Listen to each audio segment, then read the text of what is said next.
हित के लिए आपने सदन में आवाज़ उठाई। कैसे लगा कि मतलब पत्रकार को मतलब सुरक्षा मिलना चाहिए? आप मुझे बताइए कि देश की आज़ादी भी अगर देश की आज़ादी में पत्रकारों की क्या भूमिका रही है। अगर कुछ टाइम अगर पत्रकारिता जगत में अगर लोग नहीं आते और लोगों में अगर राष्ट्र भावना की जो बातें हैं उसको अगर लेख के माध्यम से नहीं लिखते, लोगों घर घर तक नहीं पहुंचाते, हर आपके संदेश को लोगों के, आपका जो विचार है लोगों के तक नहीं पहुंचाते, तो क्या लगता है देश की आज़ादी इतनी आसान थी?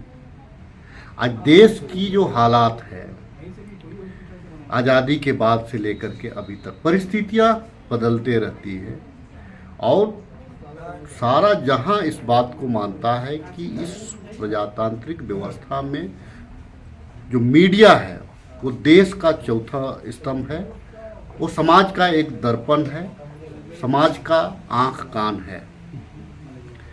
आप अगर दिमाग से कोई अगर निर्णय लेते हैं तो उसमें आंख कान की बहुत आवश्यकता होती है और जो निष्पक्ष पत्रकारिता के माध्यम से अगर आप समाज का जो निचोड़ है उसको लेते हैं तो देश विदेश में क्या हो रहा है आपको जानकारी होती है।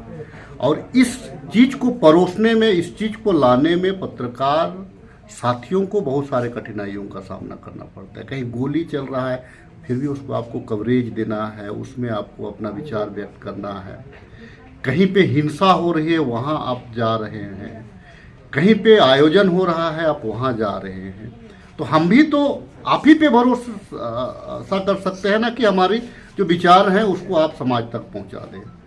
तो जब हम भरोसा करते हैं आपके ऊपर में और आप जान जोखिम में डाल करके अगर समाज के लिए आईना का काम करते हैं तो हमारा दायित्व क्या है? हमारी सरकार है तो हमारा दायित्व है कि भाई आपकी भी सुरक्षा की गारंटी हमको लेनी पड़ेगी, आपकी भी सुरक्षा और आपका भी जो भविष्य है, आपके जो बाल बच्चे, आपके परिवार है, उनके लिए जवाबदेही किसी भी सरकार की, अभी झारखंड प्रदेश में हमारी सरकार है तो हमारी भी जवाबदेही है। और मैं पूर्ण समर्थन करता हूँ इस चीज़ को, पूर्ण समर्थन करता हूँ कि आपके बिना देश के विकास और देश में प्रजातांत्रिक सोच की परिकल्पना नहीं की जा सकती है।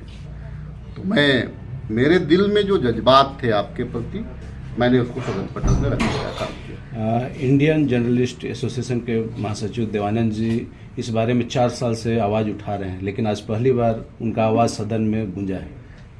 क्या लगता है कि देखिए ये माननीय पूर्व मुख्यमंत्री आदरणीय हेमंत सोरेन जी का भी एक वक्तव्य था, मैंने उस चीज़ को बहुत गौर से सुना था।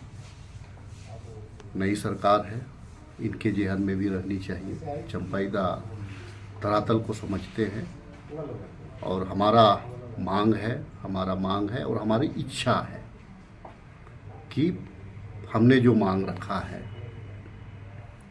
मीडिया जगत के लिए उसको सरकार मान ले और आपकी जो भविष्य की जो चिंता है उसको सुनिश्चित करे, आपका आयोग का गठन करे ताकि आप अपनी बातों को, अपनी मांगों को, अपनी परेशानियों को उस आयोग में बात को ले जाए। और समाज खास करके ग्रामीण क्षेत्र के भी जो पत्रकार हैं उनके साथ भी बहुत कठिनाइयाँ होती हैं। शहरी क्षेत्र के पत्रकार के पास भी चैलेंज है, इस भागम भाग दौड़ में ना जाने आने वाला क्या होगा किसके साथ में। तो इसीलिए मेरी एक इच्छा है और सरकार को हमने सलाह दिया है कि हमने जो मांग रखा है पत्रकार साथियों के लिए उन मांगों को मान करके उनको भी स्वतंत्र रूप से पत्रकारिता करने का अवसर दें।